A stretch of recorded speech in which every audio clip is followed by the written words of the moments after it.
भाई साहब हाइप पे हाइप, हाइप पे हाइप, बस पूरी मूवी हाइप बनाने में ही निकाल दी। हीरो की एंट्री हो रही है तो स्लो मोशन, हीरो चल रहा है तो स्लो मोशन, हीरो सुसु पॉटी भी कर रहा होता तो शायद वो भी स्लो मोशन में ही दिखा देते। ये फिल्म प्रशांत नील की ही बनाई हुई मूवी उग्रम की अपडेटेड वर्जन है। जैसे आप गोलगप्पे खाने ठेले में नहीं किसी 5 स्टार होटल में चले गए हों, जैसे आपने आईफोन 14 हटा के 15 ले लिया हो, तो उसी तरह प्रशांत नील ने अपनी पुरानी मूवी को थोड़ा सजा धजा के हमारे सामने पेश कर दिया है। कहानी वही है, बस इसमें बहुत सारे किरदार ऐड कर दिए गए हैं जिनके नाम भी आप शायद ही याद कर पाएं, और एक पल को तो लगने लगता है कि कौन किसका साथी है, कौन किसका दोस्त है, किसका दुश्मन है, कुछ पता ही नहीं चल पाता। बस दुनिया भर की कहानी बना के एक साथ मिला के हमारे सामने पैन इंडिया फिल्म पेश कर दी गई सलार। फिल्म को शुरू से ही खींचना शुरू किया गया और फर्स्ट हाफ यही बताने में निकल गया कि फिल्म का मेन किरदार बहुत ताकतवर है। सब उससे डर रहे हैं, सब सहम रहे हैं, वो कुछ भी कदम उठाता तो सब एकदम डर जाते थे और सबका मुंह खुला का खुला रह जाता। दोस्त यार माँ सबको यही बताने में लगा हुआ है कि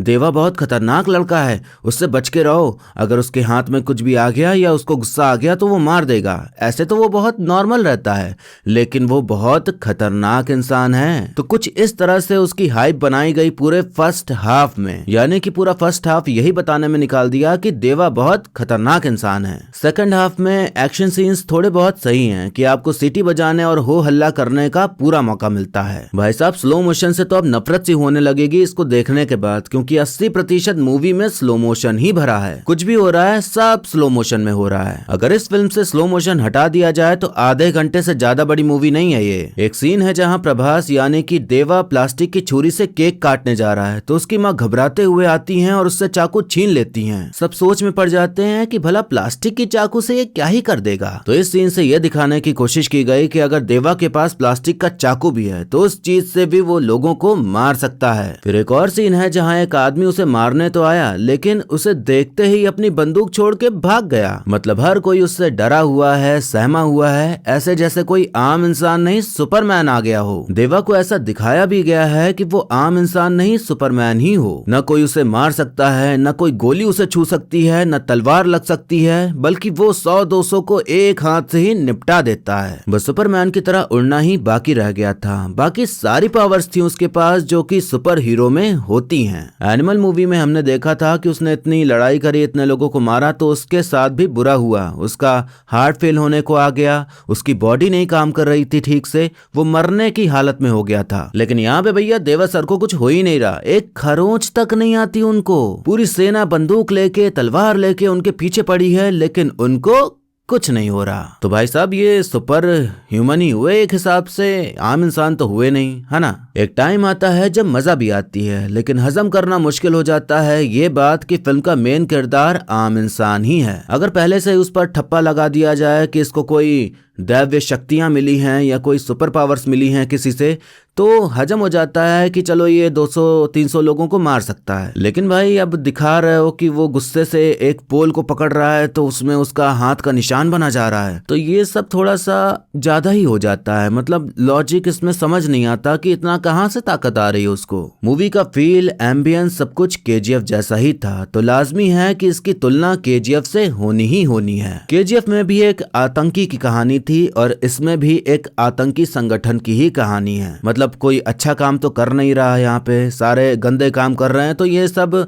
कोई हीरो नहीं है बल्कि बुरे इंसान ही है और बुरे इंसान की कहानी इसमें दिखाई गई है। आप कुछ भी कह लें लेकिन इस बात को नजरअंदाज नहीं कर पाएंगे कि ये फिल्म केजीएफ जैसा ही फील देती है। एक्टिंग, बोलने का तरीका सब कुछ वैसा ही था, कुछ भी अलग नहीं लगा। अब लोगों को थोड़ा सा चिढ़ हो रही है कि हर फिल्म इतनी बेरंग क्यों है, हर मूवी को ऐसे बनाने का मकसद क्या है। केजीएफ चल गई तो इसका मतलब ये नहीं कि सारी फिल्म ऐसी ही बना दो, ऐसा मैं नहीं जनता कह रही है। बैकग्राउंड म्यूजिक भी काफी ज्यादा शोर भरा था कि कहीं कहीं पर लगता है कि कोई तो जाकर इसका वॉल्यूम कम कर दो यार। प्रभास सर की एक्टिंग वैसी ही थी जैसी चलती आ रही है, चेहरे पर एक ही एक्सप्रेशन और उसी एक्सप्रेशन के साथ पूरी पिक्चर निकाल दी। हाँ, लेकिन एक्शन सीन्स में उन्होंने दमदार काम किया है, इस चीज में वो बढ़िया लगे। उनके ज्यादा डायलॉग्स भी नहीं थे तो कुछ और इमोशंस दिख ही नहीं पाए, बस गुस्सा गुस्सा गुस्सा और गुस्सा। आदि पुरुष के बाद तो सबकी उम्मीद टूट चुकी है प्रभास सर को लेकर, और अब इसके बाद तो अब उम्मीद ही नहीं बचेगी कि कोई उम्मीद लगाए उनसे अच्छी एक्टिंग की। आदि पुरुष में जिस तरह से काम हुआ है उनको हेट बिल्कुल भी नहीं मिली थी। अगर कोई बॉलीवुड का स्टार होता तो उसका तो अभी बॉयकॉट चल रहा होता और ये मूवी अभी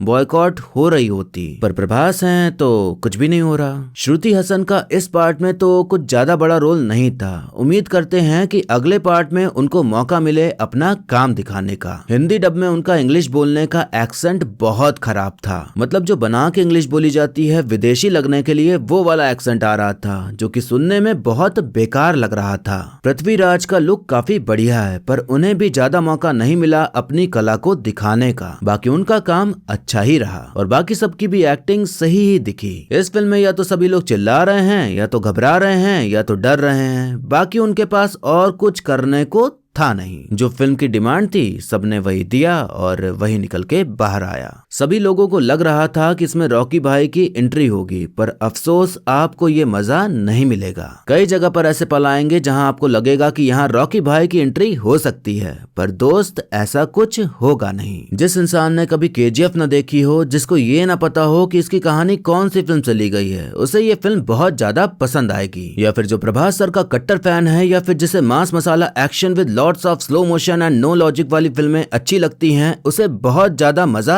आने वाली है। ऐसा नहीं कि फिल्म खराब ही है, बहुत से ऐसे सीन्स हैं जहां आपको मजा आएगा, लेकिन बहुत सी जगह आपको बोर भी होगा और बहुत सी जगह आपको ये भी फील होगा कि भाई साहब थोड़ा ज्यादा नहीं हो गया। जिन्हें सिर्फ हो हल्ला करने से मतलब है तो ये पिक्चर आपके लिए ही है। इसकी कहानी को बहुत बड़ा बनाया जा रहा है, इतना कि शायद इसके 3-4 पार्ट आ जाएं। खानसार की गद्दी, वो गद्दी पाने के लिए राजनीति, अपनों का अपनों से लड़ना, दोस्त का दुश्मन बनना, एक दूसरे को मार डालना खानसार में राज करने के लिए, यही है इस मूवी का मेन थीम। और इसी को लेकर इसका अगला पार्ट आएगा कि गद्दी पर राज कौन करेगा। मैं तो यही सजेशन दूंगा कि इसे देखने के बजाय आप डंकी देखने जाइए। वो फैमिली एंटरटेनमेंट फिल्म है, उसे आप देखने जा सकते हैं पूरे परिवार के साथ, लेकिन इसे देखने नहीं जा सकते। इसमें काफी ज्यादा खून खराबा है जो कि बच्चे देख नहीं सकते, और ये ए रेटेड फिल्म है तो वैसे भी बच्चे जा नहीं सकते। लेकिन मुझे अपने थिएटर में बच्चे दिखे, एक छोटा बच्चा दिखा मुझे, उसे कैसे एंट्री मिल गई नहीं पता। अब मेरा रिव्यू यहीं पर खत्म होता है। बाकी आप कमेंट करके बताइए कि आपको मेरा वीडियो कैसा लगा। अगर आप इस मूवी को देख कर आए हैं तो आप भी अपने विचार कमेंट बॉक्स में लिख सकते हैं। आपको अगर मेरा रिव्यू अच्छा लगा और ऐसे ही नई मूवीज के रिव्यू देखना चाहते हैं मेरे, तो इस चैनल को प्लीज प्लीज प्लीज सब्सक्राइब कर लीजिए। बाकी मिलते हैं अब अगली वीडियो में, तब तक के लिए टाटा बाय बाय और नमस्ते।